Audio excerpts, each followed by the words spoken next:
संदर्भात एक महत्त्वाचा निर्णय झालेला आहे राज्यामध्ये. काय निर्णय आहे आणि कशाप्रकारे अंमलबजावणी? या अधिवेशनापूर्वी या राज्यामध्ये नागरिक क्षेत्र जे आहे म्हणजे महानगरपालिका, नगरपालिका, नगरपंचायत, पीएमआरडीए, एनएमआरडीए या भागामध्ये जे नागरिक क्षेत्र तयार झालं, नागरिक क्षेत्रामध्ये लोकांनी प्लॉटिंग केलं आणि प्लॉटिंग करताना 1 गुंठ्याचा प्लॉट केला, 2 गुंठ्याचे प्लॉट केले, पण गुंठेवारीमध्ये काही त्या ठिकाणी जो आपला तुकडेबंदी कायद्यामध्ये काही त्या ठिकाणी सुधारणा करण्याची गरज आहे, काही नोटिफिकेशन काढण्याची गरज आहे, काही त्या ठिकाणी सभागृहातही काही त्या ठिकाणी कायदा आणण्याची गरज आहे.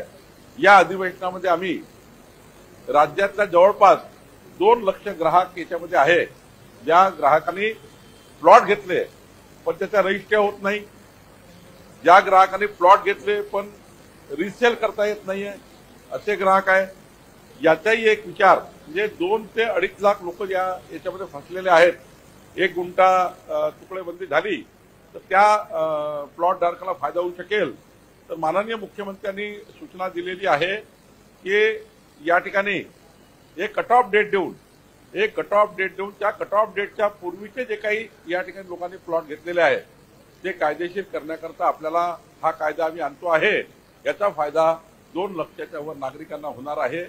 लवकरच या ठिकाणी तुकडेबंदी कायद्यामध्ये सुधारणा येणार आहे. याचे आम्ही काम करतो आहे. आम्ही आत्ताच या राज्यामध्ये 1 डिस्ट्रिक्ट 1 रजिस्ट्रेशन केलेलं आहे.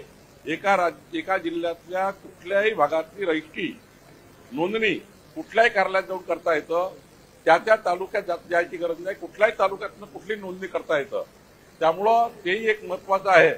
आणि आता राज्यामध्ये मोठ्या प्रमाणावर तुकडेबंदी कायदा जो 1 गुंठे आम्ही करणार आहे याचाही मोठा फायदा रजिस्टर जे डॉक्युमेंट व्हायचे आहेत त्यांना आणि 1000 फुटाचा ज्यांनी प्लॉट घेतला शहरी भागात तो कायदेशीर करण्याकरता आम्ही या ठिकाणी महसूल खात्यामध्ये ही सुधारणा करतो आहे.